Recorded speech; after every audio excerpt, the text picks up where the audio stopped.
വർക്കലയിൽ ചുഴലിക്കാറ്റുണ്ടായി. ചിലക്കൂർ ഫിഷർമാൻ കോളനിയിലും ചേലക്കര പ്രദേശത്തുമാണ് ഉച്ചയ്ക്ക് 12 മണിയോടെ ചുഴലിക്കാറ്റ് വീശിയത്. കടൽ തീരത്ത് രൂപം കൊണ്ട ചുഴലിക്കാറ്റാണ് കുന്നിൻ മുകളിലേക്ക് വീശിയെത്തിയത്. നിരവധി വീടുകൾ നശിച്ചു.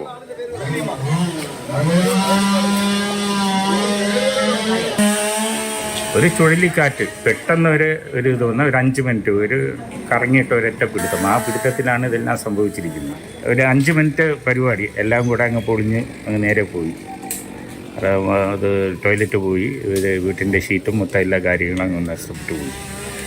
പിന്നെ മരങ്ങളൊക്കെ പോയി, മാവുകളൊക്കെ വീണുപോയി, അപ്പുറത്തെ ഒരു മരം വീണുപോയി. കോളനിയിലുള്ള 10-40 വീടുകളുണ്ട്. എല്ലാ വീടിനും അത് ബാധിച്ചിരിക്കുന്നു. ഇതിൻ്റെ മേൽക്കൂരകളെല്ലാം പറന്നുപോയി. വളരെ ദുരിതം. കെട്ടിടങ്ങൾ അത് മാത്രമല്ല, മരങ്ങൾ വീട്, കെട്ടിടങ്ങൾ ജീർണിതാവസ്ഥയിൽ നിൽക്കുന്ന കെട്ടിടങ്ങൾ ഒന്നുകൂടി നാശമായിരിക്കുന്നു. അതോടൊപ്പം തന്നെ ഇവിടെ സൈഡിൽ നിന്ന മരങ്ങൾ, തൊട്ടുതാര ചാലക്കര ഭാഗത്ത് ആ മരങ്ങൾ നഷ്ടപ്പെട്ടു.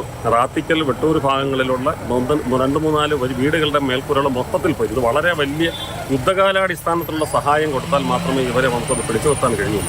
അവർ വേവിച്ചിരുന്ന ഭക്ഷണം ഉൾപ്പെടെ നഷ്ടപ്പെട്ടിരിക്കുകയാണ്. ഭക്ഷണം പോലും കഴിക്കാൻ പറ്റാത്ത സിറ്റുവേഷനിലാണ് ഈ ആളുകൾ നിൽക്കുന്നത്. ഒരുപാട് മരങ്ങൾ വീണിട്ടുണ്ട്. ഇന്ന് ഫയർഫോഴ്സിൻ്റെ സേവനങ്ങൾ കൂടെ നടക്കുന്നുണ്ട്. അടിയന്തരമായി അവർ സാമ്പത്തിക സഹായം എത്തിക്കാനുള്ള നടപടികൾ ഉണ്ടായാൽ മാത്രമേ അവർ പിടിച്ചു നിർത്താൻ കഴിയൂ എന്നുള്ളത് വളരെ വ്യക്തമായ ഒരു വിഷയമാണ്. തീർച്ചയായും അടിയന്തര സഹായം അവർക്ക് എത്തിക്കേണ്ടതാണ്. രാഹുൽ ജി നാഥാണ് വിവരങ്ങൾ വായിച്ചത്. രാഹുൽ, സാധാരണ നമുക്ക് ഈ ചുഴലിക്കാറ്റൊന്നും പരിചയമുള്ള ഒന്നല്ല കേരളത്തിൽ, പ്രത്യേകിച്ച് വർക്കലയിലൊന്നും അങ്ങനെ ചുഴലി വീശിയതായിട്ട് കേട്ടിട്ടുമില്ല. എങ്ങനെയാണ് ഈ ചുഴലിക്കാറ്റ് രൂപപ്പെട്ടതെന്ന് കാലാവസ്ഥാ നിരീക്ഷണ കേന്ദ്രം അടക്കമുള്ള സംവിധാനങ്ങൾ വിശദീകരിക്കുന്നുണ്ടോ? എത്രത്തോളം വലിയ നാശമാണ്, എത്ര വീടുകൾക്ക് കേടുപാട് പറ്റിയിട്ടുണ്ട്?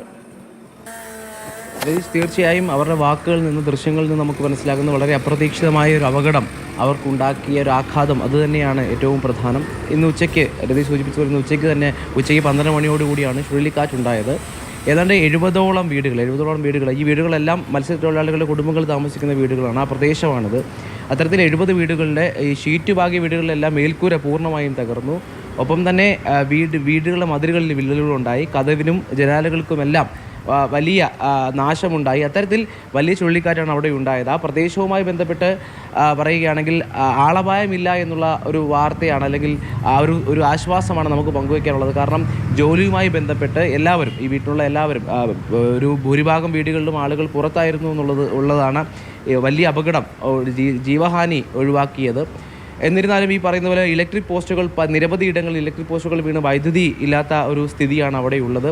അതിനപ്പുറത്തേക്ക് പാകം ചെയ്ത ഭക്ഷണങ്ങളെല്ലാം നേരത്തെ ആ പ്രദേശവാസി സൂചിപ്പിച്ചതുപോലെ പാകം ചെയ്ത ഭക്ഷണങ്ങൾ ഇനി ഉപയോഗിക്കാൻ കഴിയാത്ത രീതിയിലേക്ക് മാറിയിട്ടുണ്ട്. അത്തരത്തിൽ സർക്കാരിൻ്റെ അടിയന്തരമായ സഹായം വേണ്ട ഒരു ഘട്ടത്തിലാണ് അവരുള്ളത്. എന്തുകൊണ്ട് ഇത് ഉണ്ടായി എന്നുള്ളത് ഇതുവരെ ഔദ്യോഗികമായൊരു വിശദീകരണം നമുക്ക് ലഭിച്ചിട്ടില്ല. വർക്കലയെ സംബന്ധിച്ച് പാവനാശം, കുന്നുകൾ ഇടിയുന്നുണ്ടായിരുന്നു. അത്തരത്തിൽ കാലാവസ്ഥാ വ്യതിയാനം കൊണ്ട് വലിയ ബുദ്ധിമുട്ട് അനുഭവിച്ച് വരികയായിരുന്നു വർക്കല. അപ്പോഴാണ് ഇടുത്തി പോലെ ഈ ചുഴലിക്കാറ്റുണ്ടാകുന്ന രതീഷ്. ശരി. വർക്കലയിൽ കടൽ തീരത്തെ ക്ലിഫുകൾ അത് ഇടിഞ്ഞു വീഴുന്നത് വലിയ തോതിൽ ചർച്ച ചെയ്യപ്പെടുന്നു. അതിനിടയിലാണ് ഇങ്ങനെ ഒരു ചുഴലിക്കാറ്റ് കൂടി ഉണ്ടായതെന്നാണ് രാഹുൽ ജി നാഥ് റിപ്പോർട്ട് ചെയ്യുന്നത്.